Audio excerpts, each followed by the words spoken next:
Hey everyone, Buggy here. Just a reminder that this podcast does contain some mature language on occasion, so it's probably best to keep the younger ears away from this. Alright, everyone ready? Let's do this.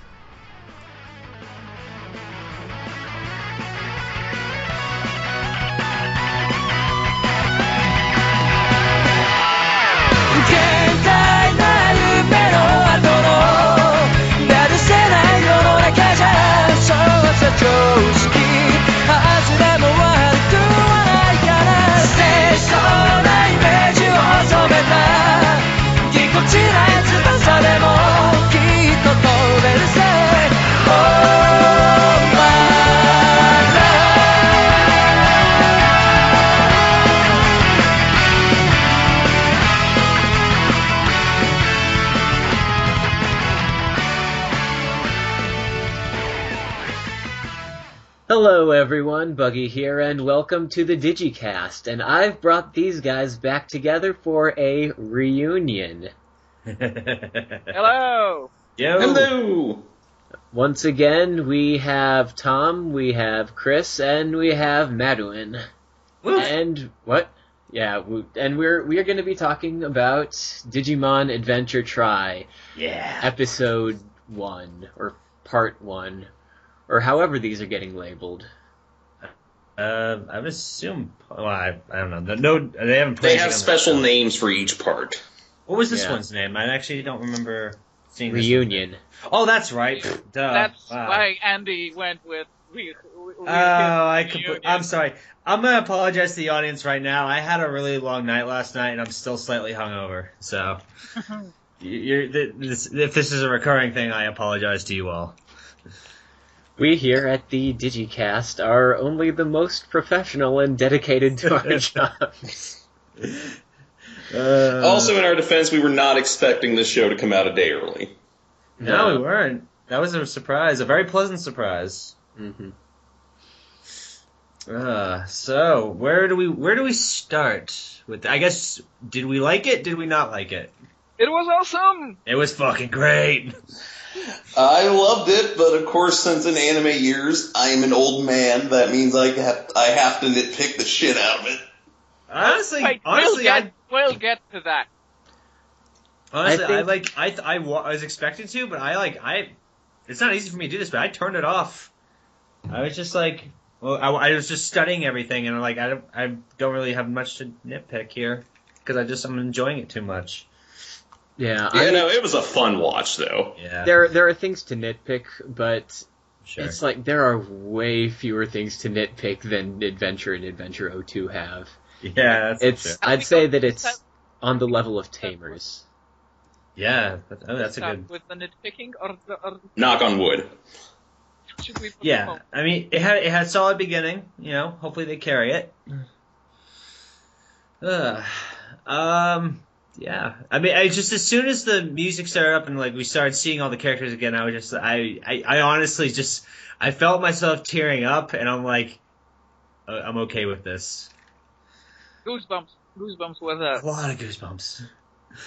It was. One thing I do want to bring up is one of the very first scenes that I need to talk about. Get this out of the way right away. No, actually, you know what? We'll wait. Never mind. I'm sorry. We'll hold that off.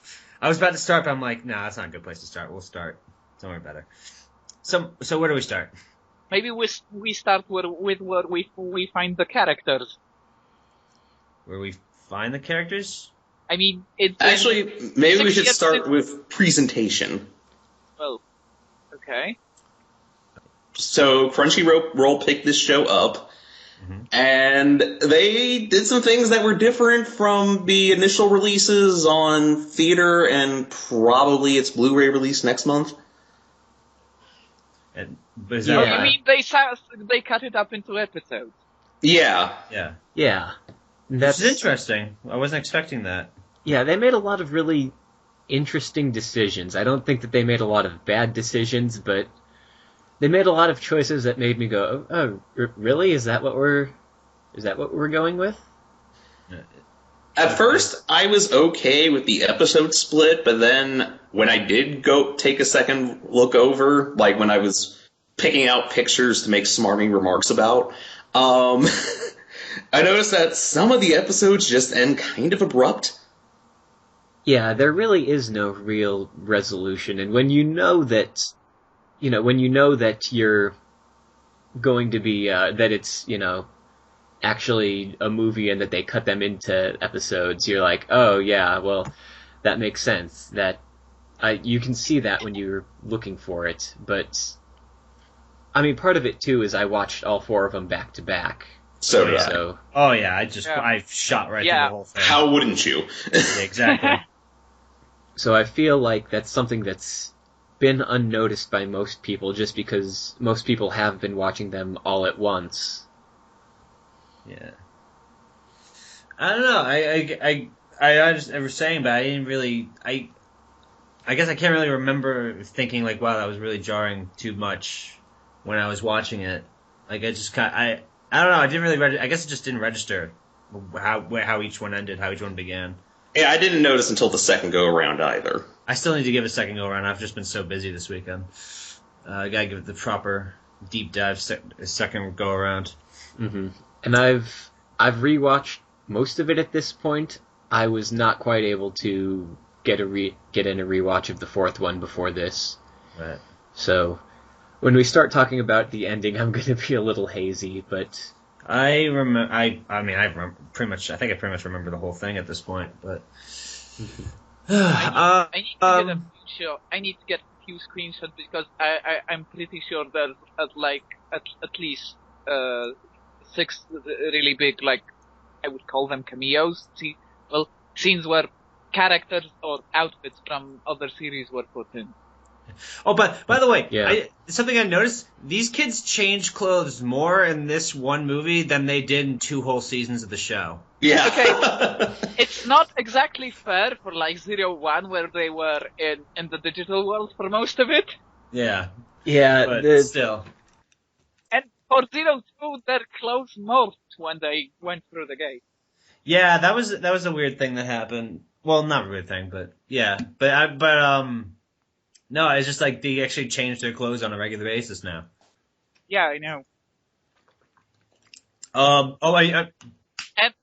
Takeru has a stupid hipster outfit. yeah, TK, my son, you have not gotten into good fashion sense. I believe Andy or Buggy, you labeled it as fedorable. yeah.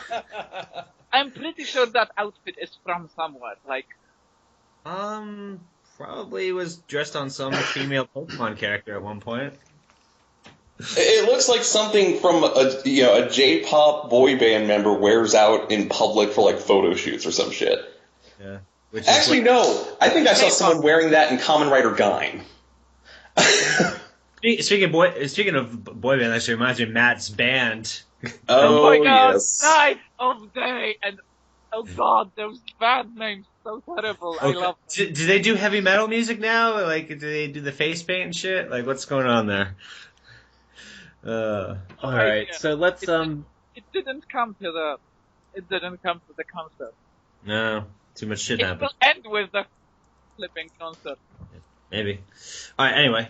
Yeah, let's jump back and go back to the beginning. And the first thing we really see in this movie is there's this actually really cool looking sequence, I thought, with all these cubes falling down and forming this egg, and there's this one little black cube in amongst all the white cubes.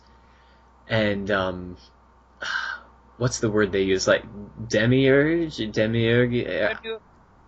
yeah, Demiurge. Demiurge, yeah. The creator. I learned about that name from a Yu-Gi-Oh card. What exactly is that? That's not a word I'm Demiurge familiar with. is a word. Basically, Demiurge means a creator of worlds. Yeah, in Gnosticism and other theological stuff, it's basically God. Ooh, Okay. Interesting. That works. So, what's going on there is obviously important in some sense, but I'm just not quite sure how yet. Well, there's a lot of things that that are in the motion that just you're trying to figure out how is this gonna play in. Yeah, and as long as we're still at the beginning and talking about things that we don't know how they're going to play out yet, you guys want to jump to the 02 kids? Oh, okay. Yeah. So we should address this because this clip, the first 5 minutes came out the day after. Not even 12 hours after we recorded the first podcast, and we would talk about, I guess 02 doesn't happen. 12 hours later, oh hey, here's the 02 kids, and they're all apparently get fucked up. Yeah, but something what kind of pissed me off about this, because the whole first part is reunion, and they're getting the gang back together, and nobody, even in passing, mentioned getting... You stole the line. You stole my joke I was gonna make. Oh, sorry. I was gonna go like... about this. I was gonna go like, at no point in any of the show does TK or Kari look up and go like, so has anybody heard from Davis lately, or what's going on? I don't even know what the hell were they doing, especially since if they were gonna take on something, Yoli and Cody can't do shit. Because they can't DNA Digivolve without Kari and TK. No, they can't. And I'm thinking that this is something that everyone knows about, and that I think due to some certain things that we've been given information for, within the movie, I think that it happened quite some time ago, and that maybe they don't want to talk about it because it's presented as we're getting shots of Ty sleeping. So yeah. Maybe this is a memory or something. I have a theory, although I have two and they're conflicting. But if it was a dream, why not TK and Kari with them? Because that's their core. They're the two. That's their team now, basically. That's also a very good question. So I don't know. It just seemed kind of weird. At the end of the sequence, we can see the silhouette of Alphamon over the beaten, 02 kid. Mm-hmm. So I posit as a theory for a possible plot twist that Alphamon was somehow constructed from their Digivices or from their Digimon. Well, Alphamon's presence brings up another thing.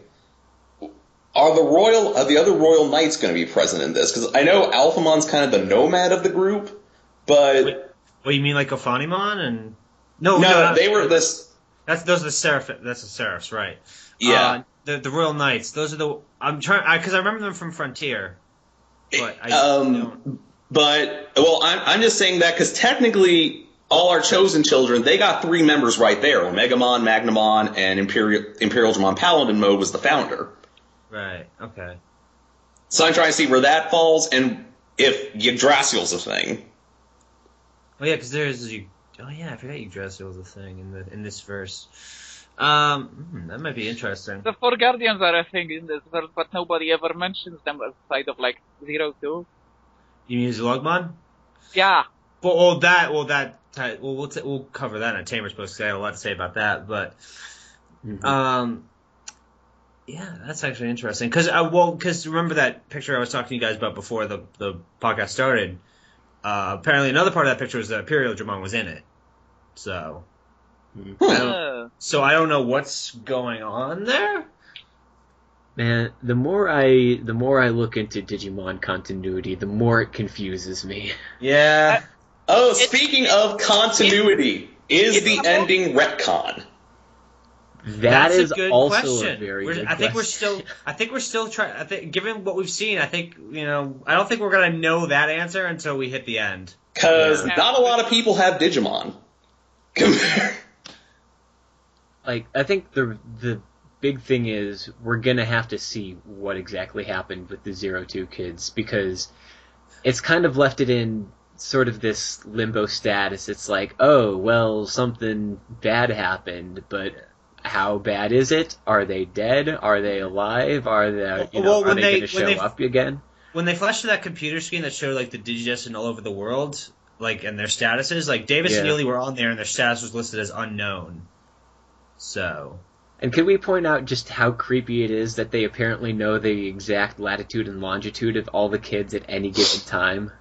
Yeah, that's a Bioshock Infinite moment right there. But they have all their intel from Genai though.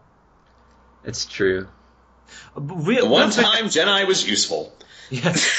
Real quick, actually, I want to bring this up. You remember, obviously, at the end of 01, there was that picture, the group picture they had took. They seem like at random points throughout the movie we see it framed, but it's always sunned out. Like you never actually see the full picture. You just see like that's corners. true. So part of me thinks that they were just too lazy to reanimate it from the old art style. Yeah, well, maybe. But I mean, I don't know. It just seemed weird to me. It's like, why? I realized it later. Like, why didn't they show the full picture? Maybe something is missing in the full picture.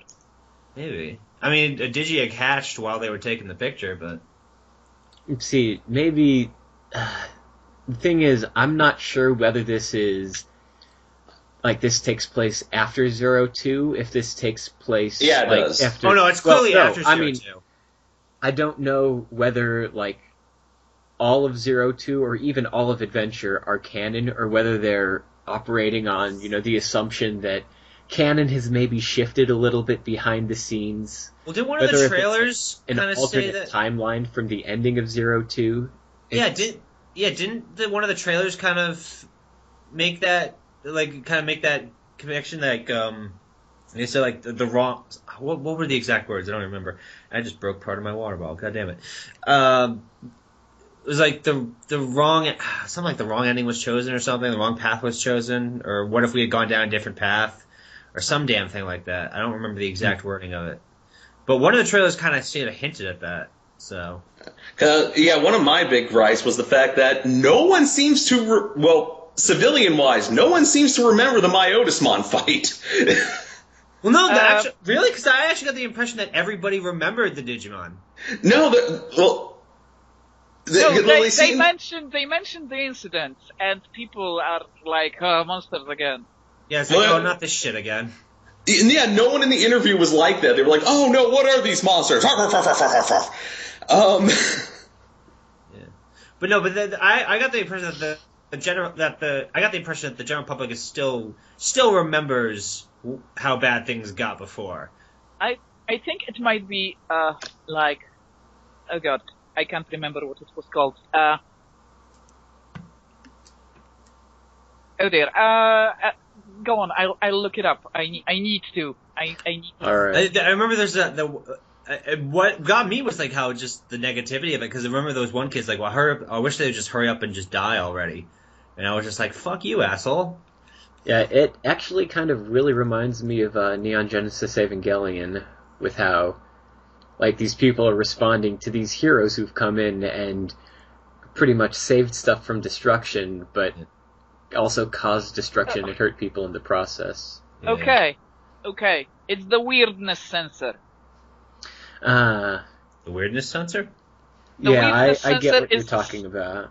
Is when normal people, in works of fiction where supernatural stuff happens, tend to block out supernatural stuff as hard as they can. They imagine something else. So it's like a coping thing. Yeah.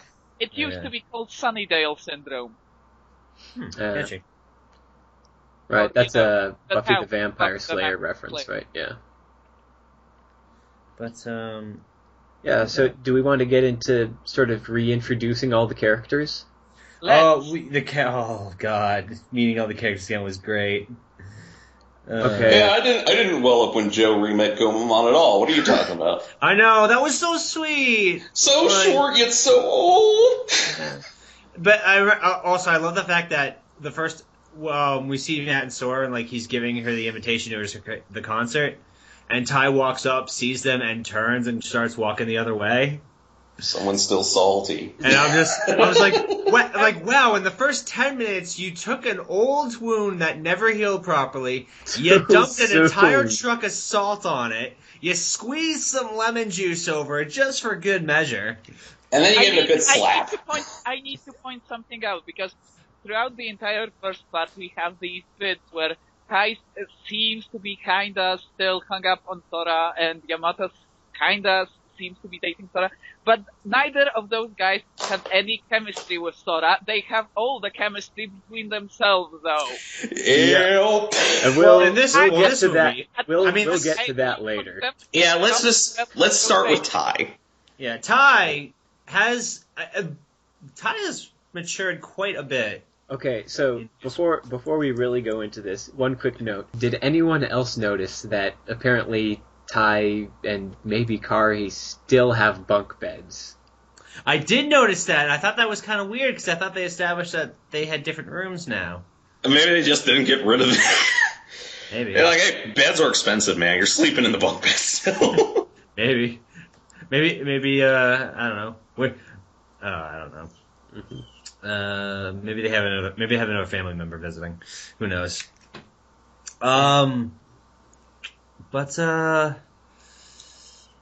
Yeah. Oh god, my train of thought just went out the window. I'm sorry.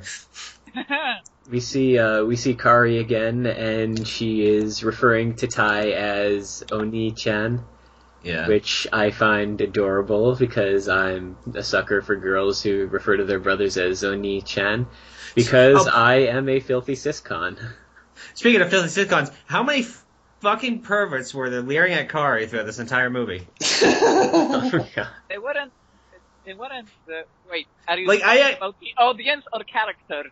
The characters, like Ty's entire soccer team. They were just trying to impress her. Nobody was leering. Yeah. Oh, no, honestly, I got a Big Brother feeling. I was just like, you stay the fuck away from her. Don't you do it, motherfuckers. Because we've known this girl since she was what, 8? You know. Yeah. Gotta look after our girl, yo.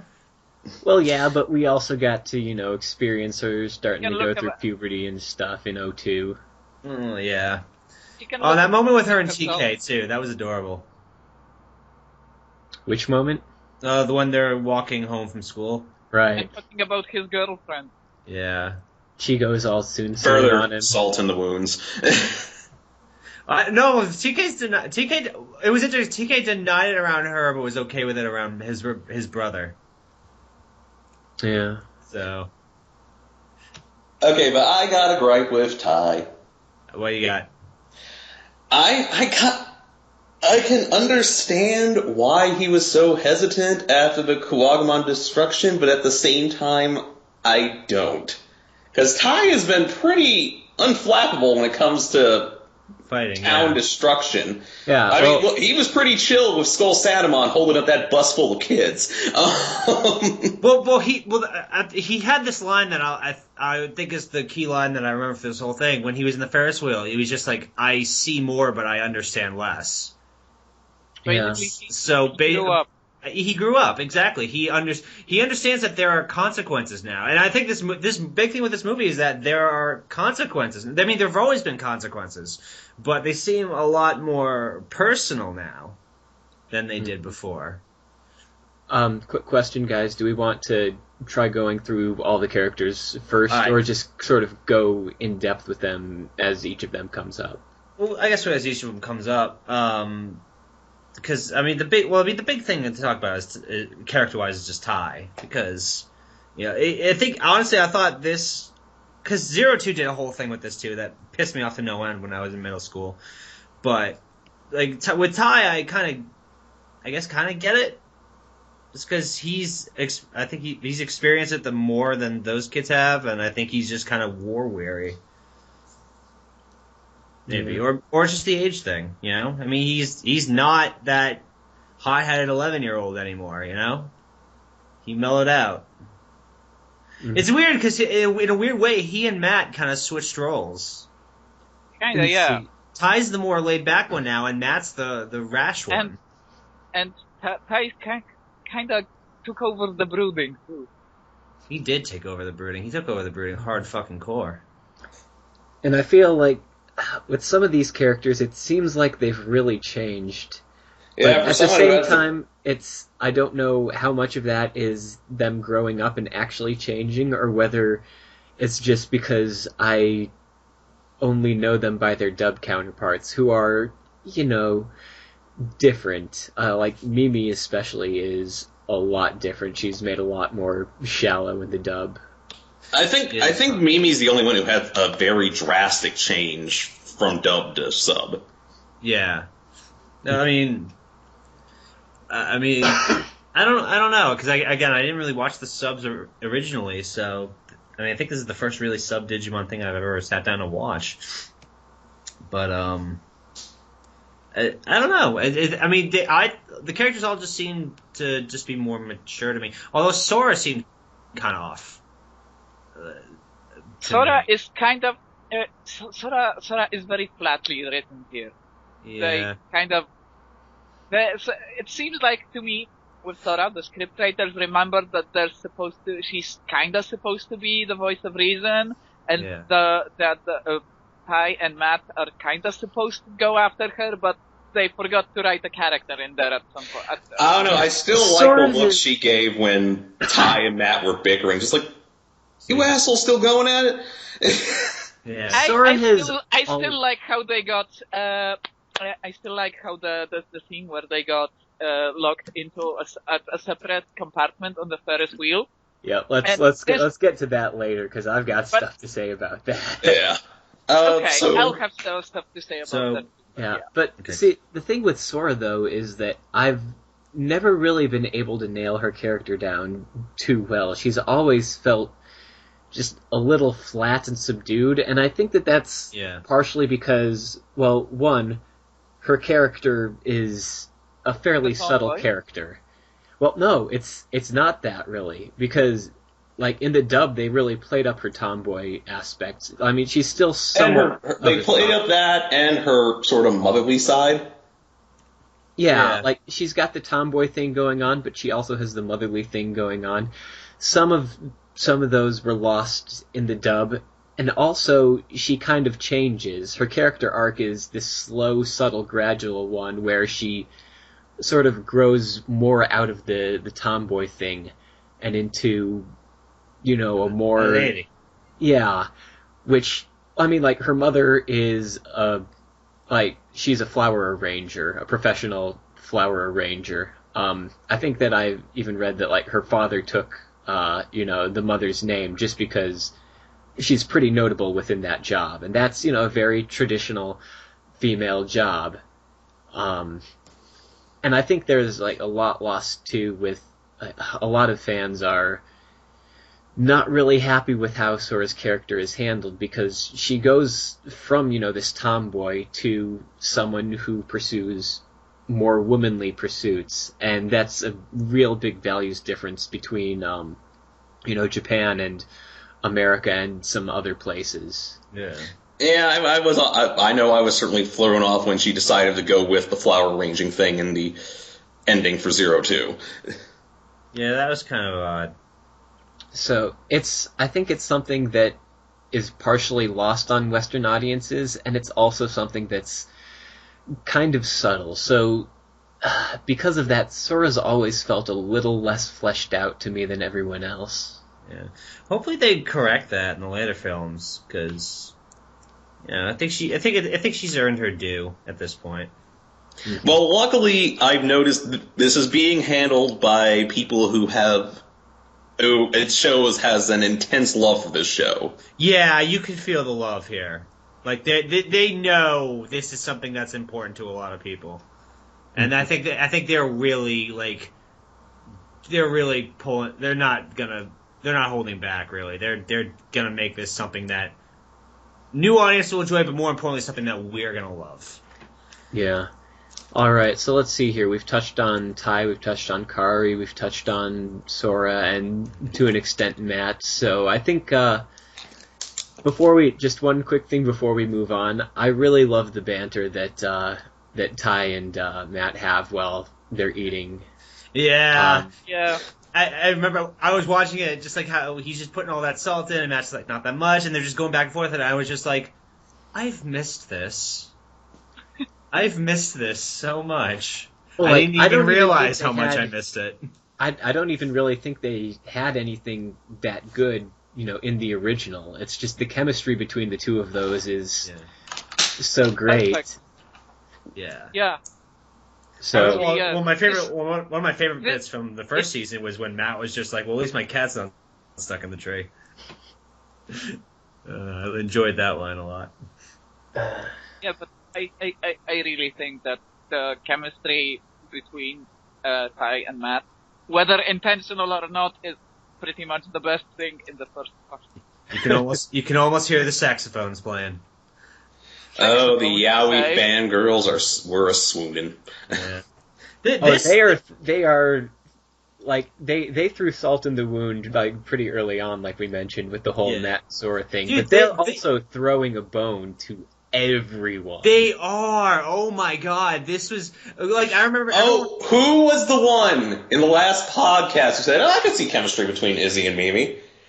This motherfucker right here. Yeah, no. I will concede. I remember. I definitely said last time. I never really looked into it. This movie, it's kind of selling me. Yeah, it's selling me on it. On the subject of Izzy and Mimi, should we move on to Izzy and Mimi? Let's move on to Izzy and Mimi because those two are adorable. Okay. Izzy the unflappable. Yep. Izzy's still Izzy. That's who he is. That's who he's. Yeah, but puberty finally hit. Yeah, but then I think just the fact that it happened to Izzy of all people. Yeah. Because he was always the one so disinterested with humanity in general.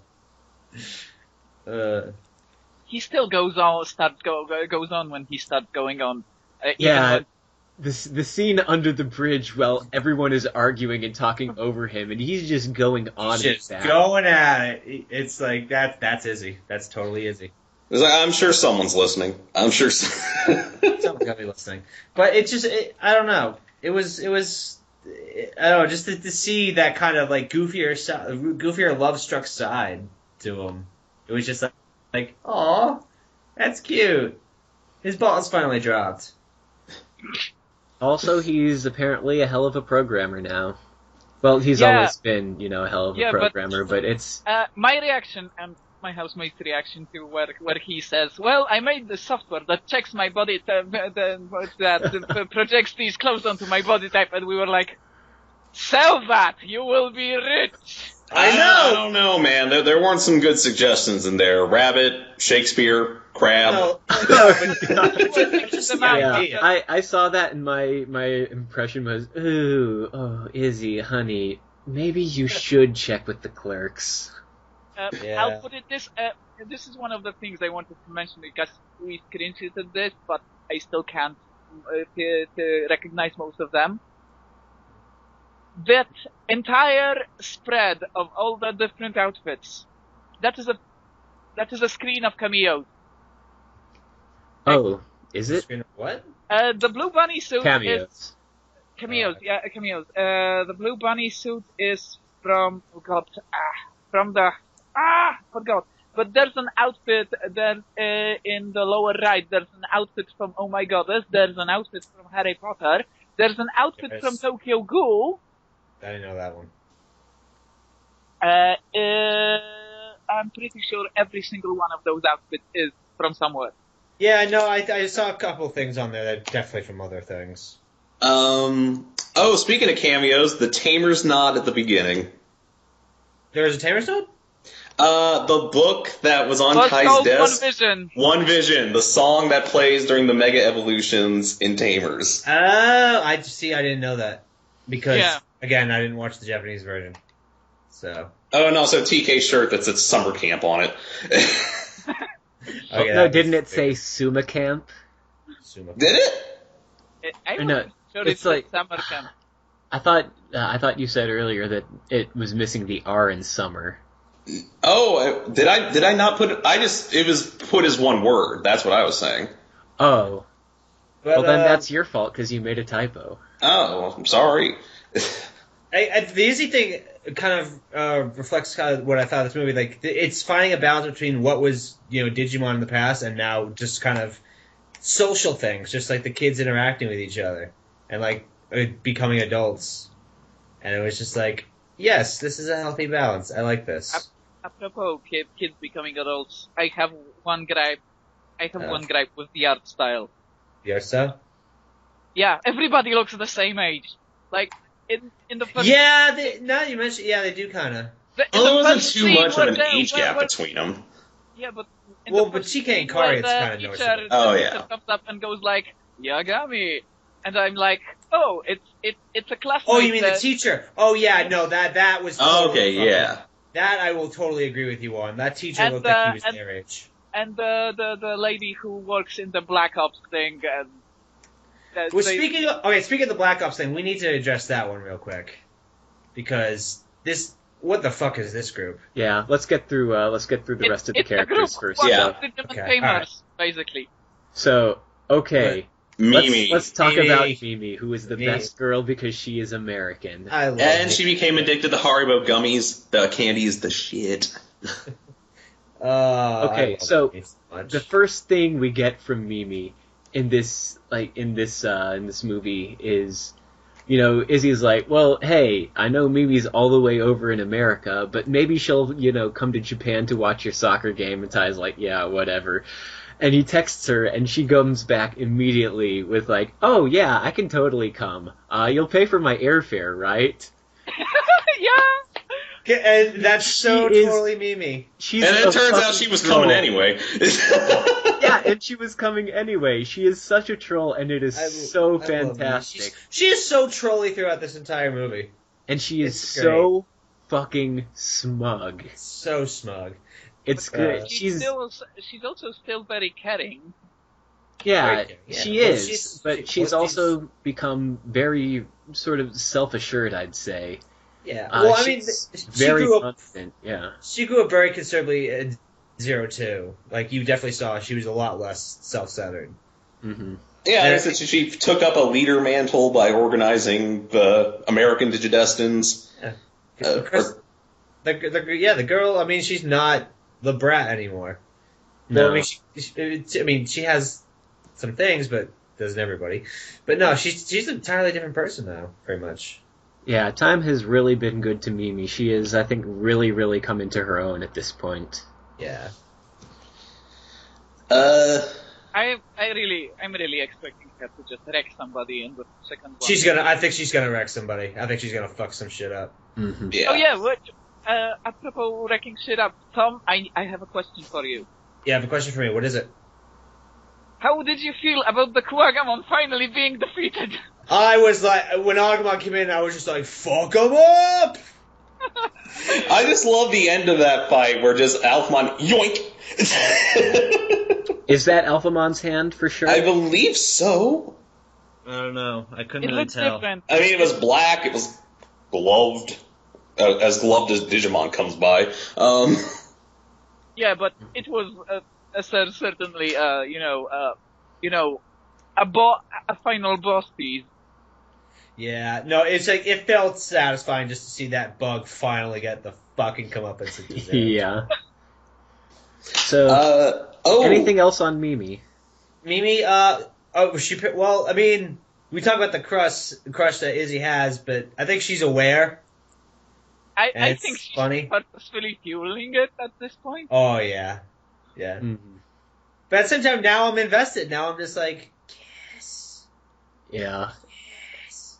It's a cute couple. It is. I mean, I'm sold on it now. I'm getting sold on it. Yeah. So if the tie and sword thing does not happen, I'll be okay with just this. But that being said, it should fucking happen. The tie and match thing needs to happen now. Yeah. Or well, All right. no, All right, let's talk about the Matt and TK thing a bit later. Yeah, well, I think we're skirting around the next character a bit. Yeah, do we want to talk about Joe or TK? I think we gotta go in order. So let's do Joe, because there is a lot going on with Joe. And for the crest of reliability, Joe was pretty flaky. Yeah, that was my entire reaction to this. Like, dude, what happened to you? Listen, like the whole time, it was like from the beginning. You just, like, first of all, Joe would never let his grades get that bad. We know Joe. If he got so much as a B-, there would be a cell in Arkham fucking Asylum with his name on it because he would commit himself there. But that kind of thing goes into a downward spiral. Basically, what I imagine happened was he got something around a B minus, and he stressed over it. So he stressed over it, so he got worse. So he got worse grades, so he keeps stressing over it, and it keeps deteriorating. Yeah, but That's what I see, because he keeps stressing himself out. He overworks himself, and it yields no results because his head isn't in there because he's overstressed. Yeah. Yeah, I think there's definitely like something going on with Joe. There has to be something going on because after the credits in the last part, we see Joe watching the news, and he pushes his glasses up, and it's that creepy anime lens flare. You know the one I'm talking about. Yeah, the one Gendo Ikari always has. Yeah, exactly. The evil glass flare, and at that moment I was just like, oh no. Well, I don't know. It could just be, that he's getting serious about something, and I can't speak to that because I must have zoned out about it. The next part's called Determination, so the first time I kind of missed that, and this I didn't get to it on the rewatch, right. So. But I was just like, oh no, Joe, what are you doing? Yeah, don't go where I can't follow, Joe. Joe is obviously under a lot of stress, and there's, I'm sure it's going to get delved into, but it's, like, I think we all know, sort of, Joe's character is the sort of person who would put himself in these situations where he'll get terribly stressed. We know that he, is trying to become a doctor, probably because of his own wishes, but maybe just because... it's what his family wants, or he wants to prove himself to his family. Yeah. So there's... I think Joe's story arcs were always a little kind of too mature, too far ahead. Things that... he was working hard for later in his life, and now he's getting to the part where it's really make or break time. Yeah, true. Joe never really seemed to put time aside to just be a kid. No, he never did. That's why Goemon was the great partner for him, because he kind of taught him to mellow out, relax. Yeah, it's the whole Goemon is pretty much the he needs to get laid part of Joe. Yeah, well apparently since he has a girlfriend now. So they say. Yeah, actually, going back to Joe never being a kid, there was one part at the end of season 1. I'm not sure if this is in the original version, but I noticed it was Joe always throwing out the suggestions of like, well, we could stay here, rebuild the digital world. Well, I mean, even though time's shit, we still got like 2 months. Oh. He did mention that in the original. Yeah, he was the one who kept pushing that. I think maybe he wanted that opportunity to just break away from everything. Yeah. Okay. He needed it like hell. Yeah, no kidding. Shit. Oh,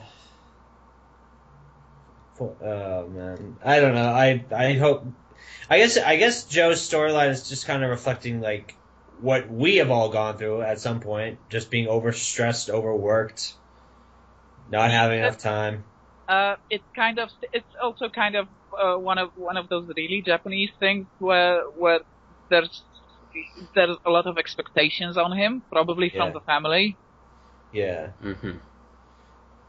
Yeah, I just want Joe to be okay. We all want everyone to be okay. Yeah, no kidding. Well, do fans really want Davis and the others to be okay? I do. I do too. I'm okay with it. I liked Cody. I know, I do too. I'm just joking, but I want them to be okay. Stingmon's awesome. I really love the 02 kid. Yeah, no, those are 2 kids I do enjoy. So TK, there's not really a whole lot to talk about with TK. No, he has a girlfriend. Yeah, he has a girl who's a friend. Yeah. That he'll admit to around his brother, but not around Kari. You got what I need.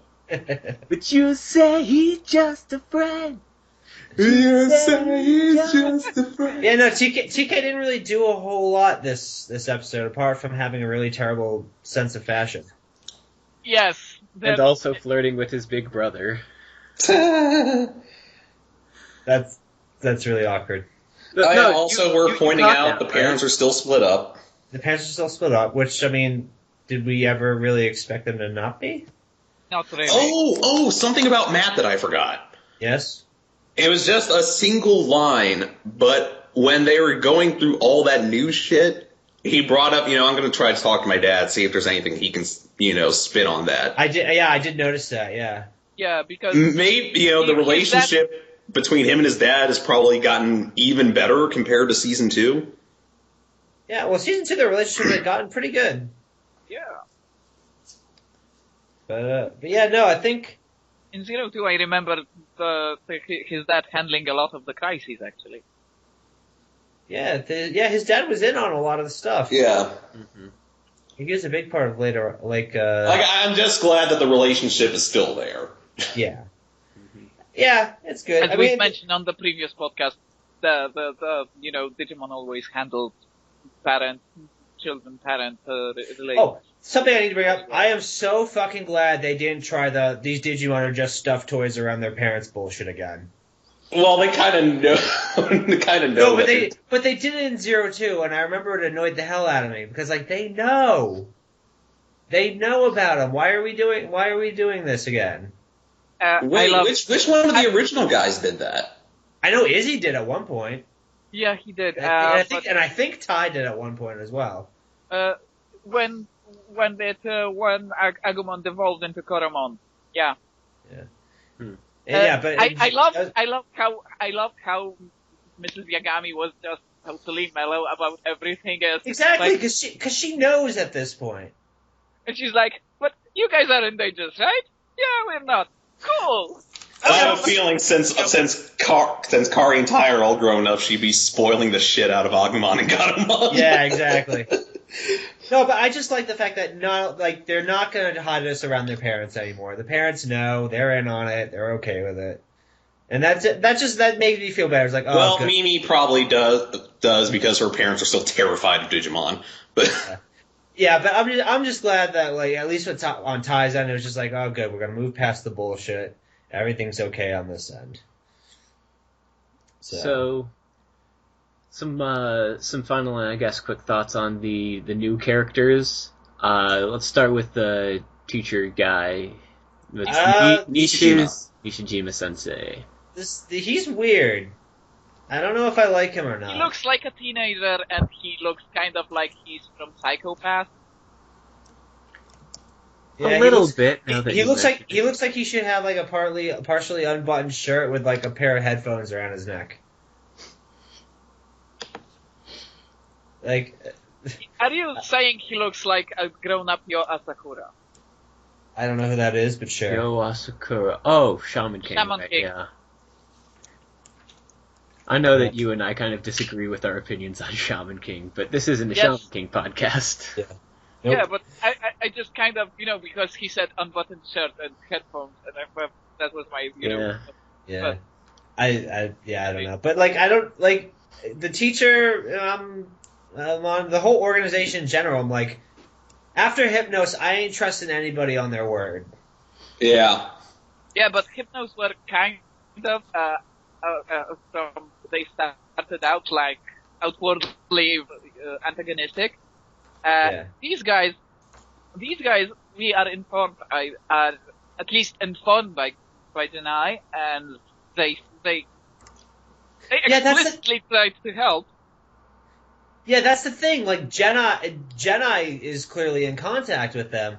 At the same time, why is their leader in shadows? Why do they all look really suspicious? If they look really suspicious because years and years of fiction made us suspicious of characters in black formal wear. But what? But at the same time, you gotta have that question. What is the agenda here? Well, maybe their agenda is that maybe they're gonna go the all Digimon our evil route, you know? I mean, think maybe they're the I- reason that, nobody seems to remember that Digimon even exist. That's a probability. I wouldn't put it past them that I wouldn't want put wanting to weaponize Digimon. I don't know if they want to weaponize them. I remember, okay, Data Squad was kind of a bad season of Digimon. I think we all know that. But, Yeah. I have not What- seen that. But the one thing I really appreciate was that the villain of that series was a pretty hard up fucking villain. Yeah, he was a dick. He was a fucking asshole. And I he don't had even really remember the villain. I just remember Bancho Leomon. Yeah, but it was like the guy had the means to do it too. So, I mean, I figure like these guys, if they like that situation, that's like, oh, that's bad. That's really bad. Yeah. But overall, I mean, I don't know how I feel one way or the other on these new shadowy people. Yeah, I feel like Nishishima Mishishima wouldn't betray him. Wouldn't betray them, but anyone else, The Yeah, lady, the red-haired lady. Maki, I think her name is. Yeah. I think so. But Yeah, it is. Wait, Maki, the red-haired girl? Is there? Yeah. the lady, Okay. One Yeah, of the- she I can see kind of going either way, but she looks like a retired protagonist. yeah, kind of. Kind of looks like I don't know, maybe if like Axel or Reno kind of just like Yeah. left the organizations and just started doing their own thing or something. But okay, other new character. Yes, I really Mako. Mako okay. Mochizuki. I This really fucking girl. want to get Chris's opinion on Mako. Yeah, Because yeah. I know what Chris thinks about girls with glasses. Top tier waifu! Okay, in all honesty, she didn't really get enough screen time for me to get a full judge on her. She's adorable, though. She is. But I saw her looking at Ty and I was just like, I'm watching you. Don't you fucking do it. Don't you fucking ruin my dream, motherfucker. guys, the first thing my housemate said when we were watching and was when Mako appeared was she looks protagonistish. She looks Yeah. what? Protagonist-ish. Protagonist. What? Looks like a protagonist. Oh, okay. It's who she really reminds me of? Yeah, she reminds me a lot of Homura. Oh dear. Sure. Takemi Homura. Madoka Magica. No. Yeah, no, okay, that and let's would be not a devilish crossover. let's not go into too much why, because I'm still planning on showing Tom Madoka Magica at some point. Oh yeah, Monica I've Magica. been meaning to do that. Yeah. She looks like Homura. Kinda. Yeah, like especially the episode 10 version. Yeah, I know. Please Yeah. don't. And let's She not let's She not also kind of looks like Agent Paper, but I don't know who here watched Read or Die. I have. Oh, I've been meaning to. I need to get around to it. So yeah, Agent Paper. So, I think she's fairly cute, but Yeah, I'm just worried that she's gonna. Her partner's She's gonna going die, to interrupt isn't it? your shipping. The partner. Okay, the partner. I think is a little more interesting because yeah. the bad guys are clearly after this one, which makes you think this is kind of like a Calamon situation. Yeah, given that it glowed red at one point, maybe it's some sort of catalyst to Maybe. how these Digimon are getting there. Or a power sword. Yeah, but there was also that other cloaked one. Yeah, I have no Yeah, idea what that one that's is. not That was actually- all pre-stuff. Yeah. That's not the same as Mekumon, is it? Mm-mm. It's not the same No. one. It first appeared when after they finished the fight at the airport, and you can see it's kind of No, I think its it's body. I think it first appeared when, we first see that Kawagamon come through. Me? Yeah, I was watching over the airport fight. Yeah, it was. No, but I mean, like, when the Kawagamon appears among all those, like, cargo things, I'm pretty sure I saw it there. Maybe. I didn't. I can't recall. Oh no, But just it's a lizard of some description. Mm-hmm.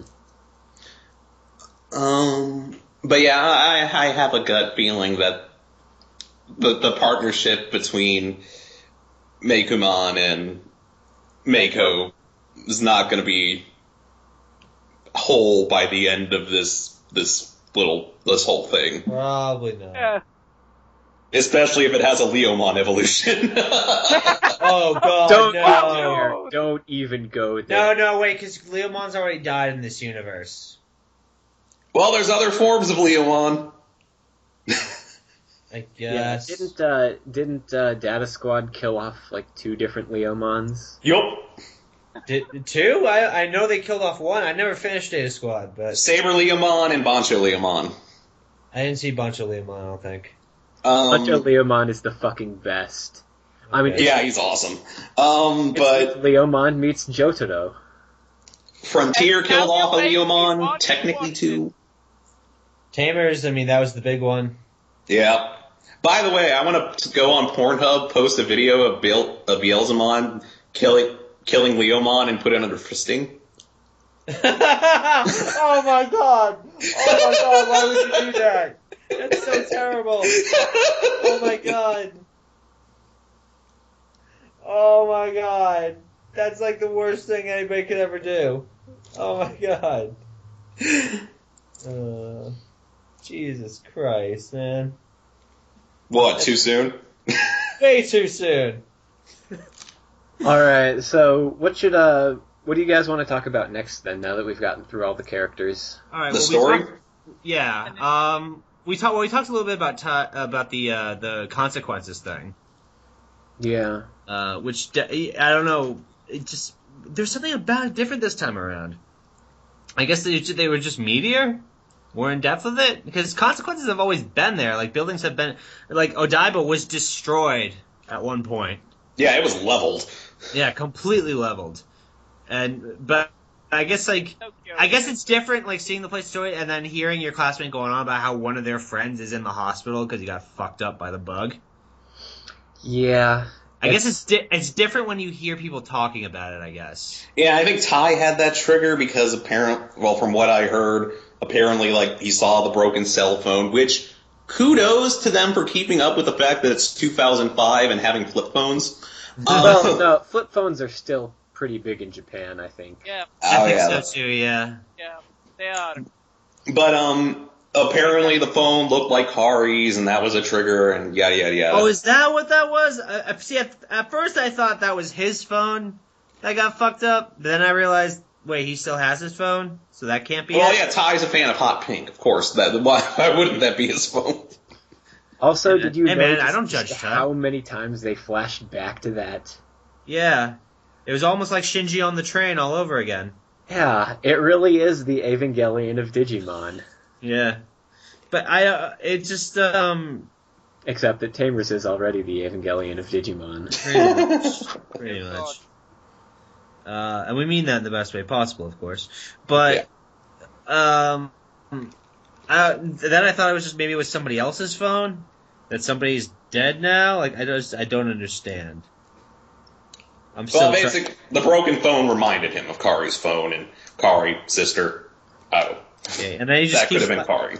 And then he just keeps looking at the destruction, which is like, I mean, I get it. I think the difference is that he was 11 the first time around, you know? His mind was on the job at hand. And I guess technically, since he didn't have Agumon around, he couldn't just immediately jump into action. He was helpless. Yeah. So he had time to kind of like take it in. But now he's older, and he knows more because he's learned more. Yeah, meaning that he's, going through the Edamon arc all over again. Yeah. And even the Edamon, but I mean, this might even be deeper than the Edamon arc. Oh, well, yeah, that's because, the Edamon arc wasn't really all that great. Tri doesn't have a monkey. Yeah. Yes. It might. Clearly try needs Edamon. I don't know if they'll include him, but I'm sure that they can at least try. Do it. They can Do it, you they can do fucks. flashback. At least try. Ah! How did you guys not notice that? Oh no, I noticed. I just wasn't gonna. I just wasn't gonna give you the pleasure. I'm just gonna go over here. I'm just gonna. God damn it. So Yeah, it seems like most of the plot was largely just getting everyone back together, except for mostly Joe. Yeah, I think it was just kind of. I think this episode was really mostly just where are they now? Mm-hmm. Like what have they been doing the last few years? Oh yeah, Joe completely snubbing those G-men.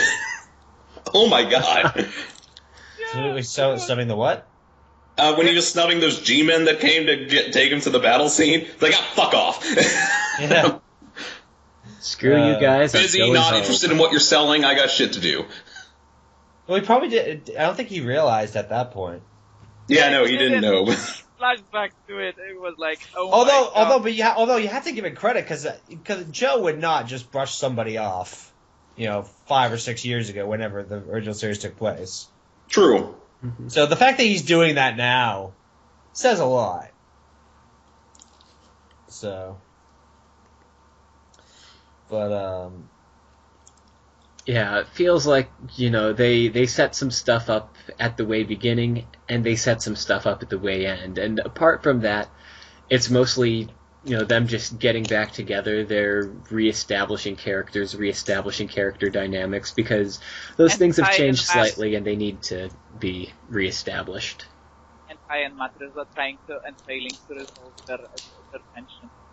Yeah. Of sorts. So. Oh, the new Digivolving sequence. Yes! That looks so cool. Yes! I I'm like hyped it. to see what they do for Ultimate and Mega. I'm so hyped. I hope they do something for Ultimate and Mega. I was kind of disappointed that they didn't show it when they were going for the fusion evolution, but I guess they wanted to save something for later installments.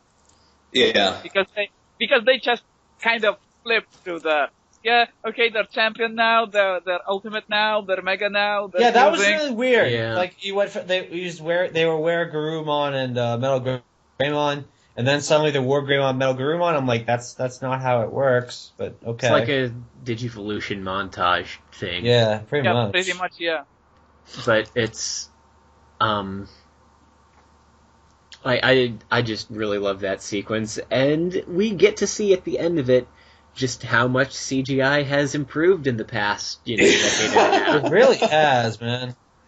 Yeah. Well, of course it's gonna look good when you actually give Digimon a budget. Yeah. Hey.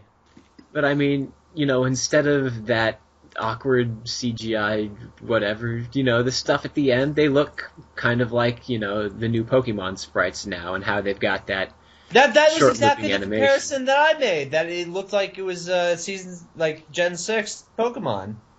Yeah. Yeah, Which, pretty much. is a compliment to Digimon. It's, they've achieved something that looks CGI, that has that, aesthetic that they want, because, Digimon doesn't do it because it's lazy. They do it because they think, it's a cool aesthetic. Right. And it's, it's something that, just looks decent now. It looks natural. Yeah.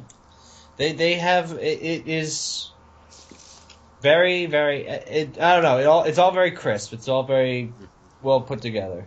Well, what didn't look good was Izzy's talking. Yeah, Is this what you were talking about? This what you were talking about on Twitter the other day? Yeah, now that I've gone back, I can see, yes, that was Izzy talking over, the entire thing, but there are parts where you can see him talking, and you can see the camera is on him, but his mouth isn't moving. Ah, yeah, okay. So, that was, Sasuke Toei. Cutting corners. Maybe they went like, no wait, we're Toei Animation. We can't, have it flawless. Can't make the show look too good. Yeah, Yeah. exactly. Quick, mess something up right now. Anything. And for the rest of it, they hit it with, angles and his face being buried behind the laptop. So it really is the Evangelion of Digimon. Yep. I'm kind of hoping they go back to the digital world just so I could say, oh, it's not as blotchy as it used to be, or oh, it's just as blotchy as it used to be. That's actually a good point that I didn't really think about. I like are the blotchiness. Yeah. Are they gonna go back at some point? I wouldn't mind seeing what the digital world looks like now, but that they never really seem to talk about that. They all the promos for this new series. It seems like it would all be taking place in the real world now. I think they're gonna have to go back at some point. At some point, they're gonna have to, definitely.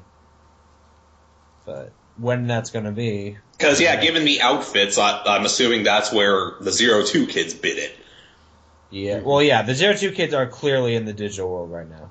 Yeah, especially because when you see, when the government is tracking other locations, their locations are put down as unknown. Unknown, yeah, exactly.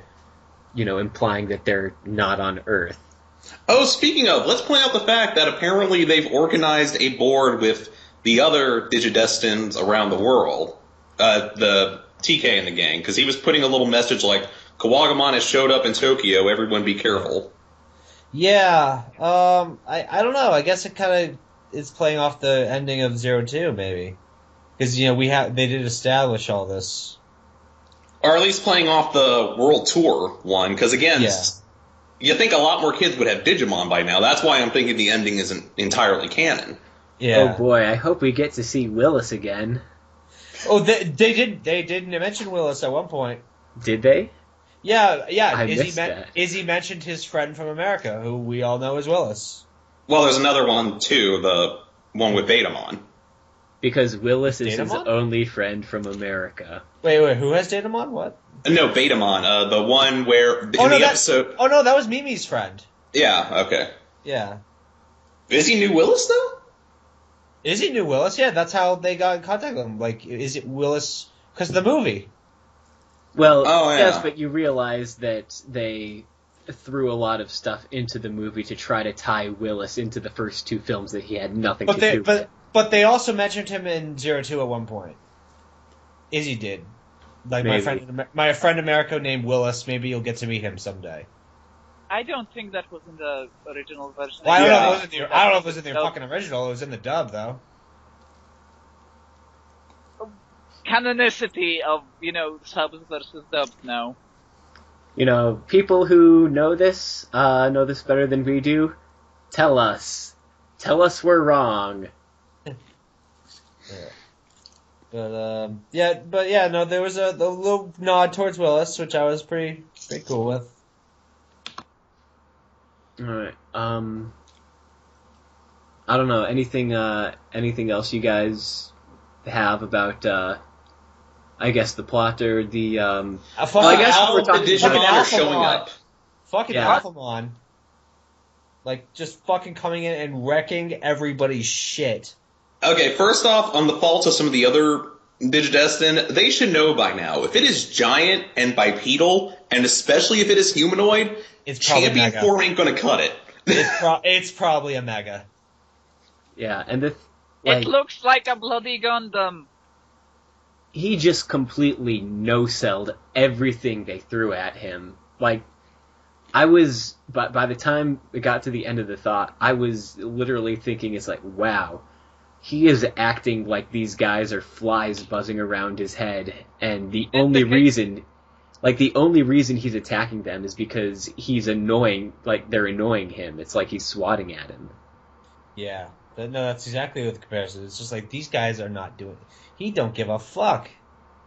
He do not give a fuck about any of these guys. Did give him excuse to do the cape thing, though. Yeah. Mm-hmm. But at the same time, is Alphamon the big bad here, or is there somebody pulling his strings? And the further question, is he infected? That's a good question. That's the good question, actually. Yeah, so let's talk about that as well, the whole premise. Digimon on steroids. Well, no, Digimon are forcing their way into the digital world, not through a gate or anything. Or they're forcing little pocket gates now. Yeah, Yeah. something like that. Well, they're infected, so...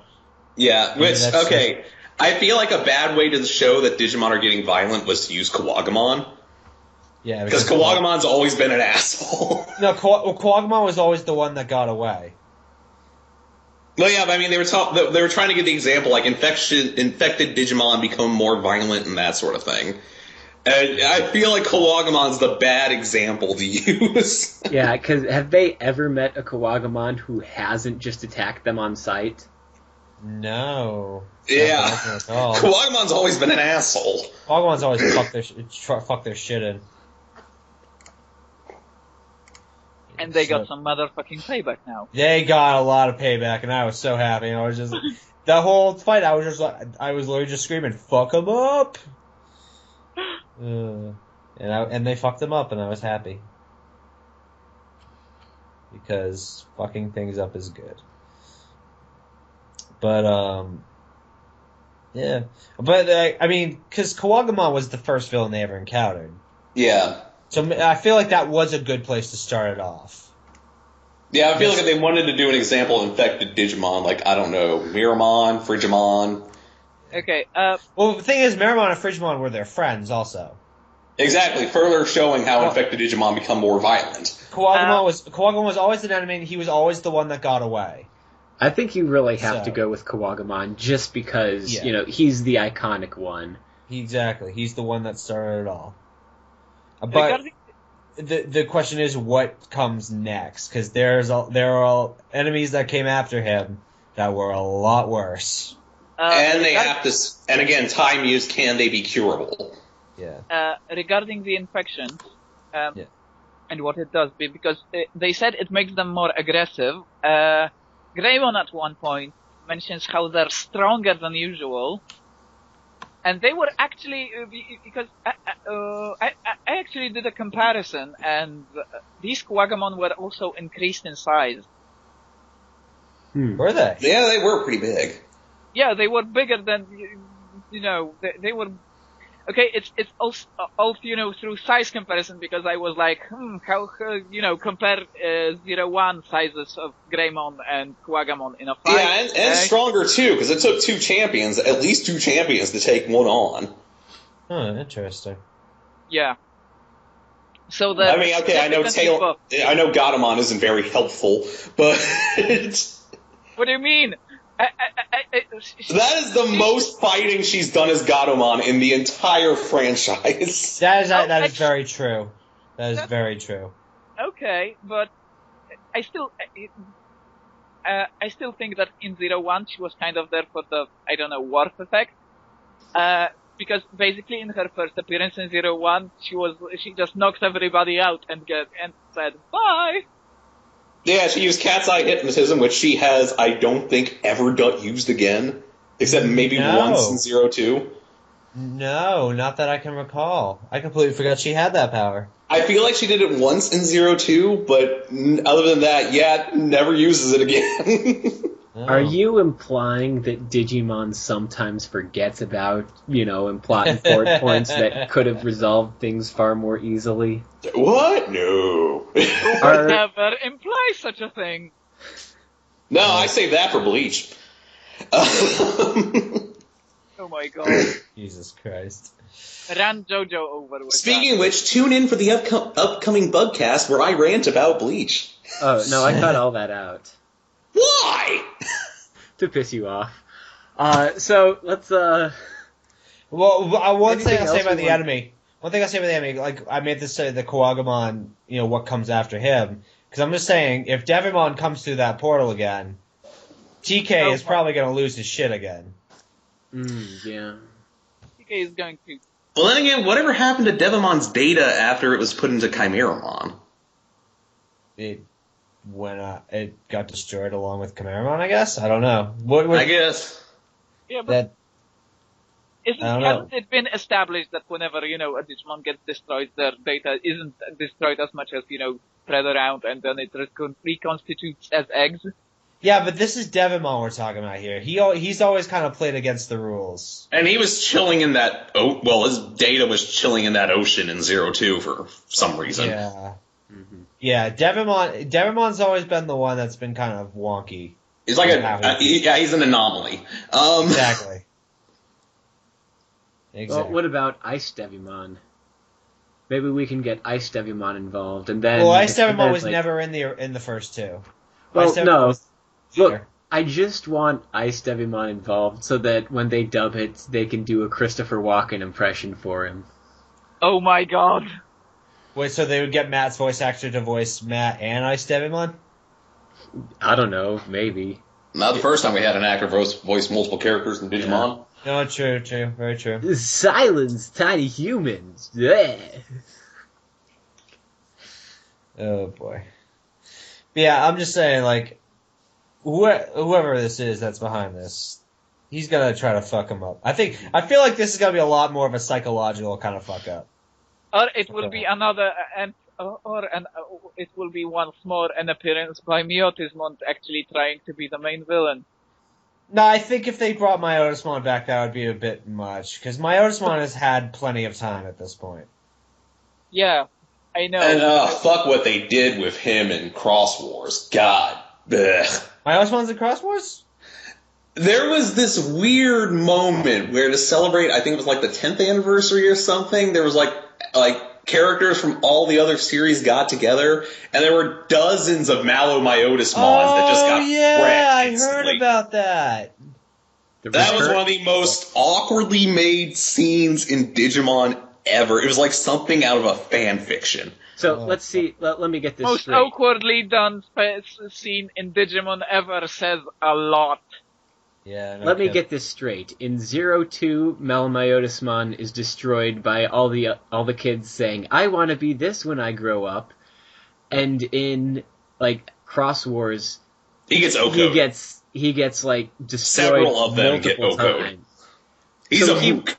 He really is Marshmallow Myotismon.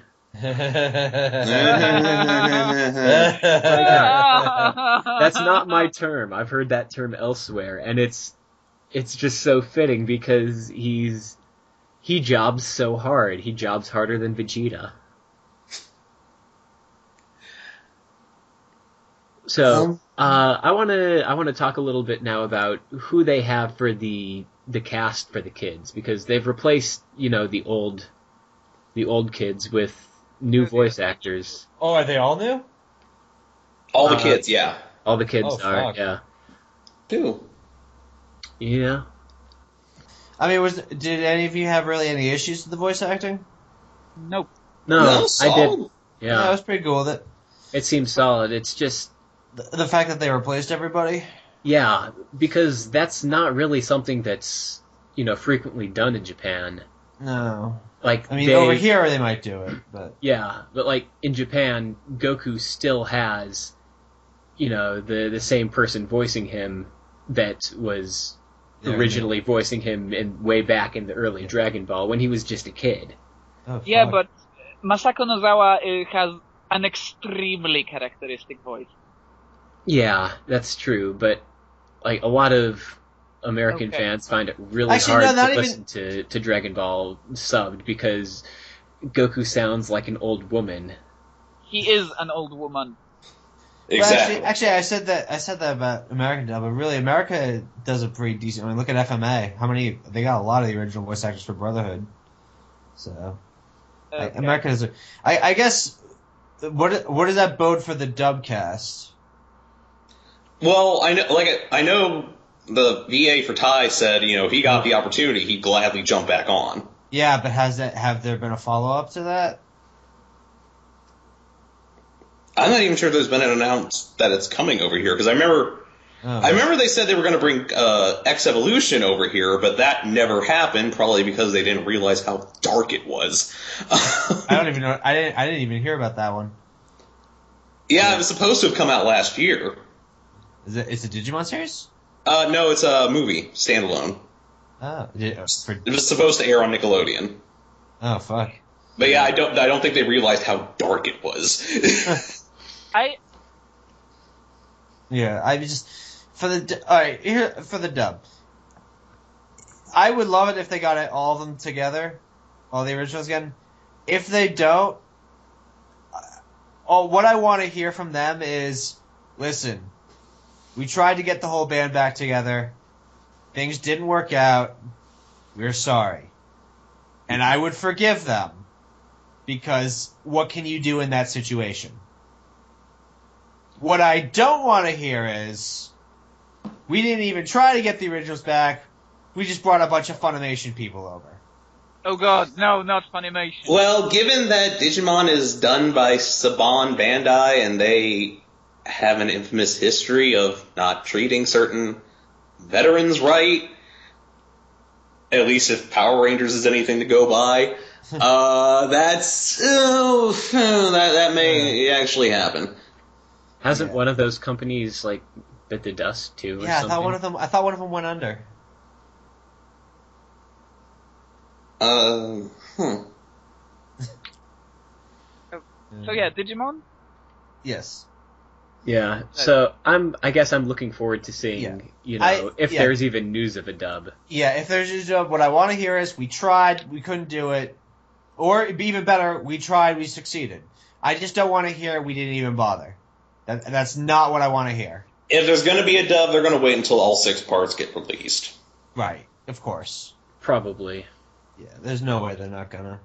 Which might take a while. I mean, there's a 4 or 5 month gap between now and then? Well, if they just air it seasonal, then it'll be done by spring 2017. I'll make 2016 a good year. Or winter 2016, one of the two. And here's the thing. I'm sure they'll wait math. till the entire thing is out, because if there's one thing we know about Digimon, it's that the dub wants very sure to make sure that, they don't make any errors with dubbing that would, sort of bring up plot holes or be inconsistent with the rest of... Oh, you're funny. I would love to hear the old voice cast again. Failing at that, get some good, I guess. Mm-hmm. Just make me not hate it. All right. Do we have any sort of final thoughts? Anything we want to touch on yet before we wrap how up? crazy small the Digivices were. Yeah, they did seem kind of tiny, didn't they? Like the new girls, especially. I think it's maybe because everybody grew the fuck up. No, I mean, like, they look so small, if you gave it to a baby, they'd choke on it. Yeah, pretty much. Yeah, no, I did notice that. They were kind of tiny, weren't they? I wonder why that is. And also, TK's looked a little more smaller, like, squished in. It didn't look as long as it usually did. From what I saw in the evolution sequence. Yeah. It might be because they went for more like because everybody is a bit more realistically proportioned, so maybe they're aiming for the Digivices to reflect that. Mm-hmm. That could be a thing, yeah. Yeah, because in the original series, everybody's hands were huge, at least when they were wearing gloves, and everybody was wearing gloves. It was like Disney all over again. Speaking of which, no one was wearing gloves. Yeah. Oh yeah, I didn't even notice that either. Well, you know why they initially had so many characters wearing gloves, right? Why was that? Because animating hands is terrible. Yeah, it's a lot easier to animate gloves because, you get they're bigger, it's, less margin of error. That's why Mickey Mouse wears gloves, for example. Because it's easier to animate. Mickey Mouse also wears gloves because it was easier to make them stand out as gloves against, white gloves against a black character. Yeah, that's true as well. Yeah. So, but I had kind of two final thoughts. Well, 2.5, I guess. First one, I alluded to this several times, but TK's line where Matt's asking him about, so is this your girlfriend? And TK's like, don't worry, I still love you the most. And Matt's just like, what's that supposed to mean? That was great. TK is kind of odd. I I just found it really amusing to watch, TK flirting with his older brother, essentially. It didn't even flirt with Kari, which Yeah. tells me a lot of weird things. You know what? I don't think this is really a girlfriend for TK. I don't think it's a girl. I don't think it's a girl. Oh yeah, she's a cheerleader in Canada. That's what. Oh, I was saying as a dude, but yeah. Her name is Alberta. She lives in Vancouver. Yeah, but so number 2. Yeah. All right. Let's see here. Best part of the movie by far for me is everyone's reactions to Joe having a girlfriend. Yeah. Where Izzy just has, that stunned face. He looks like a South Park character. The one that I'm looking at right now. Yeah, because I'm using it as my Skype avatar. Yep. And Mimi she's talking in this robotic voice. She's like, "Okay, everyone, let's just say that we believe." They're like, yeah, we believe you. She's like, no. Side note, Mimi and Joe's relationship is always a fun one for me. That's true. I hope they have such a fun chemistry. They do. I hope to see more of it too. And when Mimi and Joe first see each other, or when Mimi first sees Joe, she just runs over, hugs him. Yeah. And then she's like, "Here, I brought you food." Well, those two always kind of had a kind of a close relationship, from the very beginning. Mm-hmm. Yeah. Oh dear. And the half. And shoot. Well, the half was the first one. Shoot, I blanked out. What was my other thing now? I don't know. Ferris wheel? Yeah, Ferris wheel. I need to say something about the Ferris wheel because I don't know if you guys caught that because which part? when they get pressed into when the rest of the gang pushes Ty and Matt into the separate compartment. Yeah. Mimi specifically uses when commenting on it. Mimi specifically uses the phrase "futarikiri," which means like it's never going to be a perfect translation, but it's an implication of their setting them up for a date. She's living the shipper life right there. Oh, that does not surprise me in the slightest. I wouldn't be surprised if she was taking pictures. Yeah, was it Mimi or Sora? They keep playing on the triangle. They keep playing on the triangle, and fans were always like, "This shows this." I love that the fans were like, "Oh, this isn't going to be any romance. It's probably going to be how it's always been." And it's like, and in the first 10 minutes, it's like, "Nope, we're gonna give you everything you wanted."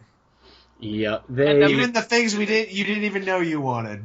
Yep, like we said earlier, they threw them so many bones. So many. And oh god, and I know what I want out of this. And see, another thing with the Ferris wheel too is I feel like, from what I've seen, going on a Ferris wheel with someone is a popular date thing to do. Oh yeah, a lot of media does that. Film does that. TV shows do that. Anime, I guess, does that. Yeah, I've seen it. I've seen it a lot more in anime. Oh, Charlotte really pushed that. Yeah, no, not Charlotte. What's it? So that's always been a thing. Plastic Memories. That's what it was. Yeah, Plastic Memories. Yeah. I remember my last thing. My last thing. The goggles. They actually do something. Yeah, that's awesome. They gave Ty his goggles back because Davis has the old pair and he's dead. Well, we're not. Oh yeah, that does bring up a good point. Oh, yeah. One last thing that I took notes on. Did you guys notice in the Greymon and Kawagamon fight? At one point, they teleport through time and space. Yes, and hit the edge of the cliff. It was the most epically intense, complex fight Digimon has ever put out. Well, it reminded me of. It had at the end of the first episode when he traps them all at the end of the cliff, and then the tip of the cliff falls off. they all fall into the water, and then Yeah. like he emerges from it later on. Yeah. I'm pretty sure that part was a callback to that, because it's framed in a pretty similar way. Nice. I didn't notice that part. I was just going on like how fucking impressive that fight was. Oh, the fight was impressive. Yeah. I don't think I don't think I have anything else to talk about. I really enjoyed it. I'm probably gonna watch it again as soon as I'm off this Skype call, because why the fuck not? I want my 10-year-old Chipperheart to be pleased.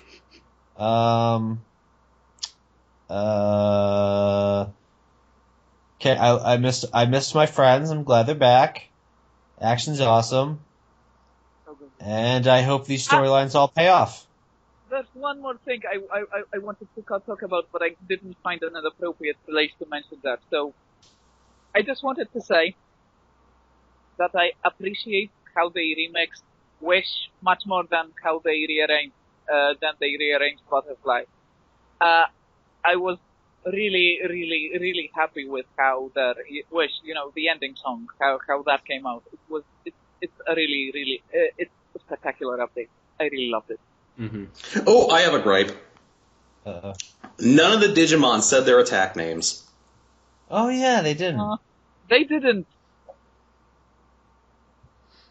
I think that's partially the series just moving on from something that was... Oh, it's a trademark. Yeah, it's a trademark, but it's one that never really made any sense. Calling your attacks kinda doesn't work. It would have, unnecessarily fluctuated the action and made it, stilted, I think. I'd put it. Mm-hmm. If attacks were getting called left and right, then it would break the flow of the action scene. Yeah, I suppose so. Well, I mean, come on. I want to hear Angemon yell Heaven's Knuckle again. Come on. Maybe there'll be some big fight where they, call some attacks, but don't hold your breath. I'm sure I won't. Alright, well, anyone have anything else? Nah, I'm all good. Alright, let's start wrapping up then. We will be back to podcast about episode 2 when it comes out, or movie 2, part 2. Well, I imagine we'll probably go in between, cover like About 0, 2, and Digimon Tri Tamers. Determination. Alright, so we'll be covering the next part of Digimon Adventure Tri when it comes out, and probably at some point in between we'll be covering at least part of 02 and maybe part or all of Tamers. Yeah, I would like to do the deep dive on Tamers. It's a series that I think deserves it. Definitely. Yeah. Yeah. Okay, so what else? Guess where they find us, I suppose? Do we do that again? Yeah, sure.